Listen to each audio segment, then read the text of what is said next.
With this full moon in Aquarius, it looks like you're really ready to let go of something that has been a huge pain in your life, involving tons of miscommunications and chaos. And it doesn't look like getting rid of that will be easy, but I mean, with how ridiculous it is, how could it be any different? So if you know what I'm talking about and you're excited to dive into what exactly this full moon in Aquarius means for everyone, make sure that you like, subscribe, and hit that notification bell so you are always up to date with what the stars have in store for you. Hi, I'm Maren. If you're new here, I make astrology videos and I have courses and other things linked down below if you want to learn more with me. I also make music, which you can find all the places that you listen to music, so do check that out too. We're gonna start out this video by looking at the overall alignment of this full moon and explaining what that means, and then we will get into explaining what it means for you based on your exact sign. So this full moon in Aquarius is happening on August 19th, 2024 at 11:26 a.m. Pacific time, which means it'll be an early afternoon Eastern time. And full moons are always the high point of the lunar cycle. The sun is opposite the moon, there's the most light reflected off the moon, and it is the most vibrant, like party, even emergency kind of energy. High energy is what a full moon is. So the sun is at 27 degrees of Leo and the moon is opposite that at 27 degrees of Aquarius. With 30 degrees in a sign, that is at the very end, and therefore the third of Leo and Aquarius. So the sun is in the third decan of Leo, which helps us describe a little bit more emphasis or texture on what this will be, because a full moon in Aquarius is already going to be a more logical, intellectual, more planned out letting go rather than an emotional one.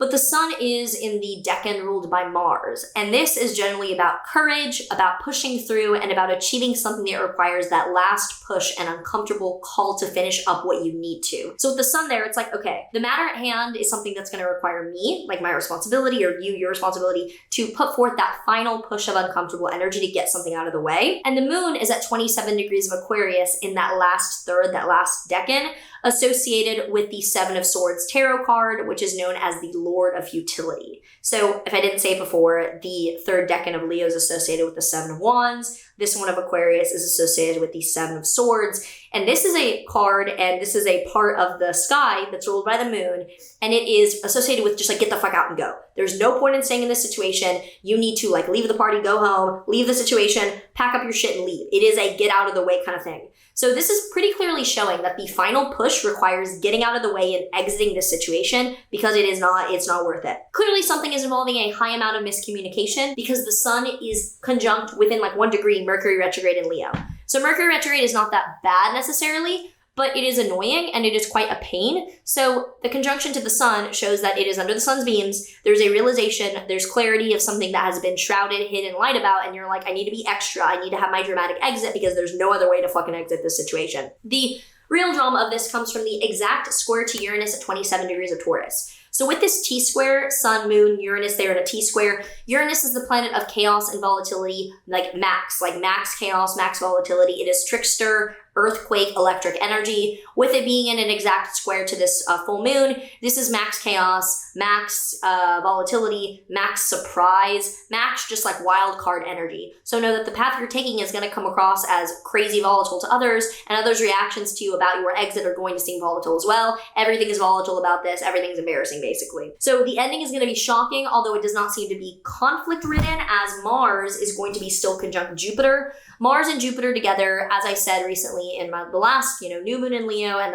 the month ahead, Mars conjunct Jupiter is kind of a saving grace because Mars and Jupiter together shows really honorable, very like bigger person actions. It can show being dramatic, yeah, because Mars' actions and Jupiter inflates that. But Mars and Jupiter can also show being heroic, being the bigger person, doing really grand gestures that are the courageous, really like valorous choices. So it does show that the actions are not out of like bad will or malice, even if there's big trickster, big fuckery energy. However, this Mars-Jupiter conjunction will be squaring Saturn in Pisces, which shows a blockage, something getting in the way, or hesitation with these really like good actions. Like there's something getting in the way, or there's something that is making that more challenging or not fully coming to fruition as easily as you'd hope. And also, it is square Venus in Virgo, which means that Venus is opposite Saturn exactly, showing that there is a blockage, rejection, a boundary, and a clear no when it comes to an interpersonal relationship, where either you or that other person is like, no, like absolutely not. I am being critical, I am being mature, I am icing you out. This is very much a sudden icing out thing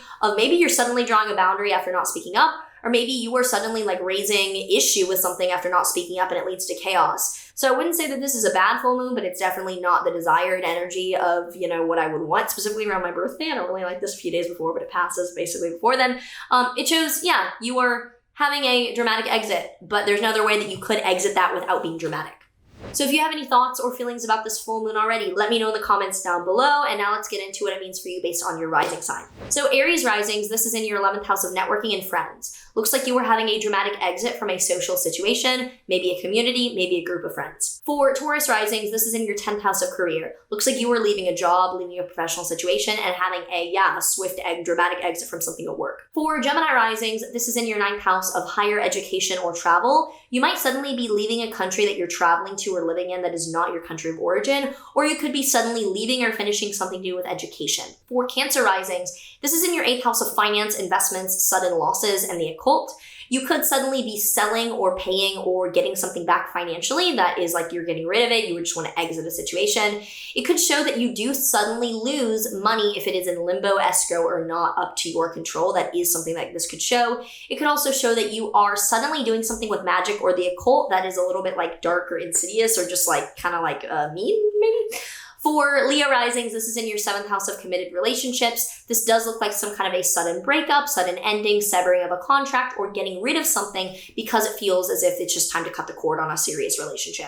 For Virgo risings, this will be in your 6th house of day-to-day physical, health and also coworkers. So this can show that you are suddenly losing or ending something with coworkers. You could be cutting people off or ending a team, or you could be changing something and finishing a way of handling your physical health and no longer dealing with your health in a certain way. For Libra risings, this is in your 5th house of romance and creativity. You could be releasing a creative project and suddenly cutting a cord with an artistic tie of yours, or you could be suddenly acting batshit or ending something romantically. For Scorpio risings, it's in your 4th house of home or family. You are probably either moving out or ending something suddenly with family. For Sagittarius risings, this is in your 3rd house of communication and day-to-day productivity. You're probably releasing or putting out something a bit shocking with content or writing, or you're ending something suddenly that was a task of yours that you were doing a lot. For Capricorn risings, this is in our 2nd house of money or finances. We're probably suddenly ending a way of making money or cutting something off that was a big money drain in a way that is a little bit challenging. Then for Aquarius risings, this is in your 1st house of self. So for you guys, it is all about the spotlight on you. You're cutting a personal part of your life out. You're drawing a boundary. You're having spotlight and attention on you for drawing a personal boundary and getting attention for it.